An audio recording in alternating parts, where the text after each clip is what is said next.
In a training this week, I was asked a question, which is how did I overcome my fear of public speaking? And it really made me think about the concept of fear and how you can navigate working through anything that scares you.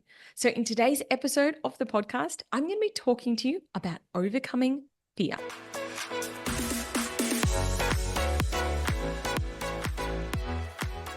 As I shared in the intro for today's episode of the podcast, something I've been doing a lot more of recently is speaking, and in particular, paid speaking. I am really enjoying it, which just absolutely blows my mind as someone who had such a terrifying fear of public speaking that I couldn't even speak in a meeting at my work.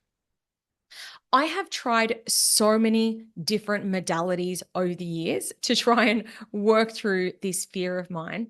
And I truly do believe that I've got to a point where, for the most part, I have the fear under control and I actually am really starting to enjoy the process of speaking in public or even speaking on podcasts.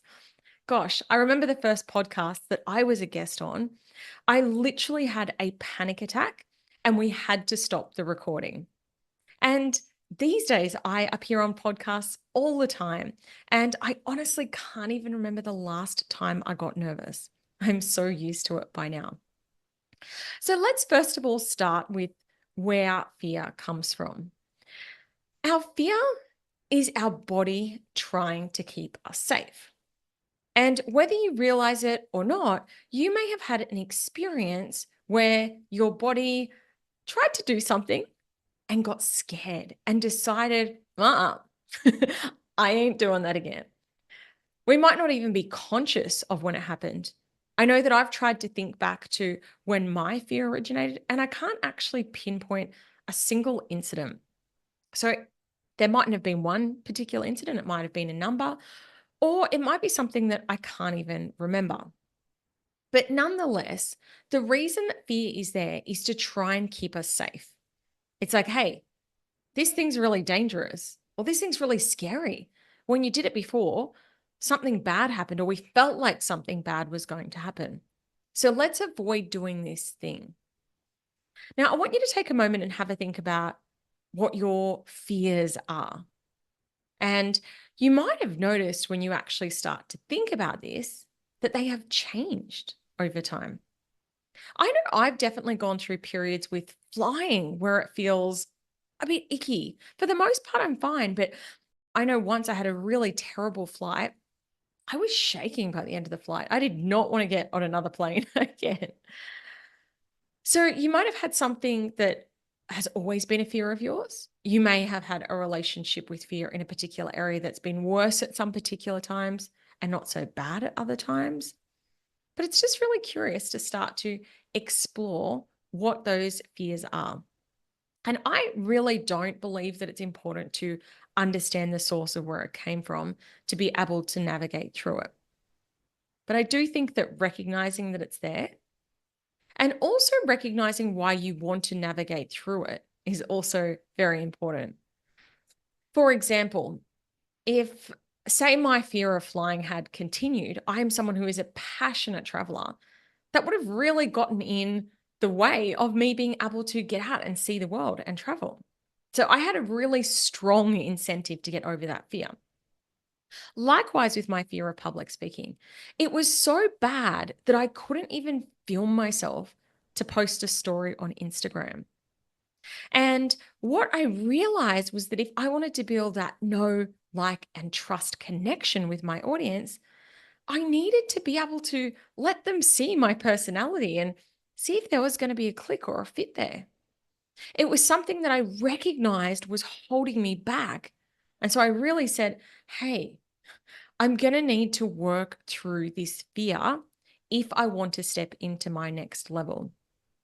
So take a moment and have a think. That's the fear. What's the incentive? What's the motivation to be able to navigate through it? Because I'm a money coach, I'm going to give a money example here as well. Let's just say that you have a fear of looking at your numbers Let's just say that you have a fear of investing in your business. Let's just say that you have a fear of selling.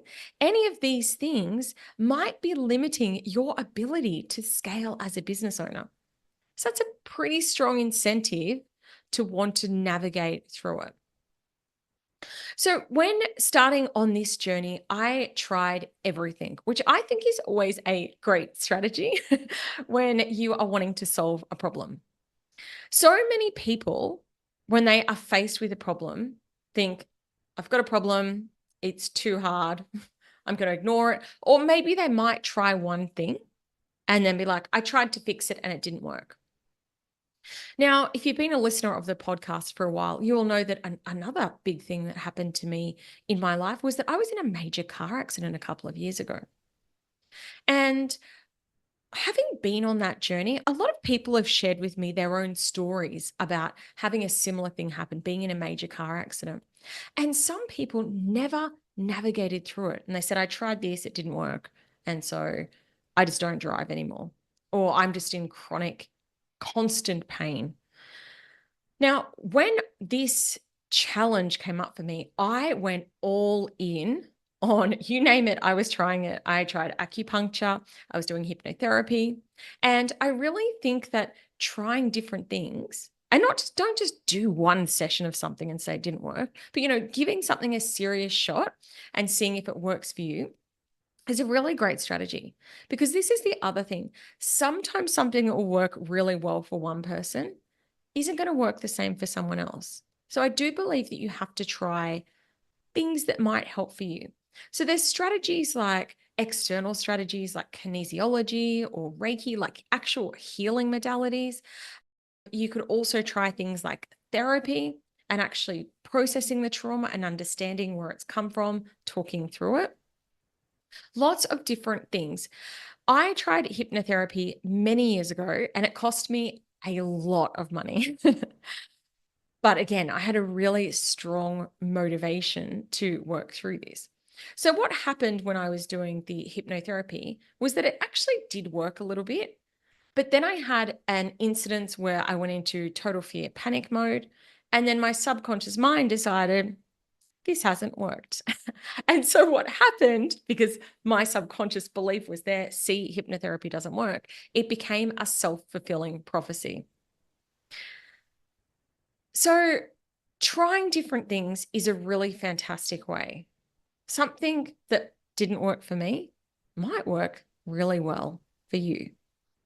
But I'm going to share the biggest thing that worked for me. And it was this. It's called exposure therapy. If you aren't familiar with exposure therapy, let me explain how it works. Essentially, with your fears, you will have different, I guess, levels of how much the fear brings up in you. So, for example, for me, public speaking wise, something recently actually, I was placed in an opportunity where I could speak to 4,000 people. My body went into proper panic mode. I was really unprepared for it. It was such a big leap and level up that when the moment came, I was absolutely terrified because that is like one of the scariest things for me.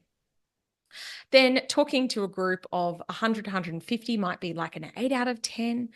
Talking to a smaller group of people now, like a room full of, 20 people might be, I don't know, a 5 out of 10. And talking on a podcast where I'm sitting in a room talking to a camera like I am right now might be a 1 out of 10. So basically, what you can do with your fear, whatever it is, think about giving little steps and putting things from steps 1 to step 10 in terms of the most scary way that this could be exposed to you to something that you think that you could handle. Another thing that I'm scared of is snakes, right? So a 10 out of 10 for a snake would be actually holding a snake and having to touch it. Ugh, I get the heebie-jeebies even just thinking about it. But a 1 out of 10 might be looking at a picture of a snake. Like I can look at a picture of a snake and my body doesn't have too much of a reaction. So have a think for you if you can put things on a scale of something that's a little bit scary, but you think you'd be all right, up to things that are absolutely terrifying for you. And then the way that exposure therapy works is that instead of jumping straight to the 10 out of 10 most scariest thing, you try doing things a little bit at a time. And what you do is you do the things that are the least scary way of being exposed to this thing until you get to the point where it's super comfortable. So an example of this is me speaking, doing a live on Instagram. I now do not get scared at all doing that. I don't prepare. I can open up my phone, start talking, and that doesn't scare me to do that. But I know that many years ago, that was a 10 out of 10 scary for me. To be talking live with no notes, anyone could comment or jump in at any time. That terrified me. But because I've done it so many times now, it's not something that scares me anymore. So this is what I want you to check in on is, how you can rate things and then how you can start to just do the thing again and again and again and again until it becomes easy for you. This is really related to brain science, which I know that I've been talking about recently. But essentially, we have neural pathways. And the way that I think about neural pathways is that it's like a walking track. If you've ever been bushwalking, you'll know what I mean. You know how there's that well-trodden path? Think of those as things that are in your brain. And if you're wanting to create a new bushwalk or a new path, I know that my brothers and sisters and I like to do that, would go and try and bash down a new path. It's actually a lot harder to create a new path than it is to keep walking on the existing one. So that's what our brain does. If something's been there well ingrained so many times, that's our default way of thinking. And to go and do something new, it's scary. And so what we need to do is we need to form that new pathway until our brain then thinks, oh, this is okay. This is new. This is normal.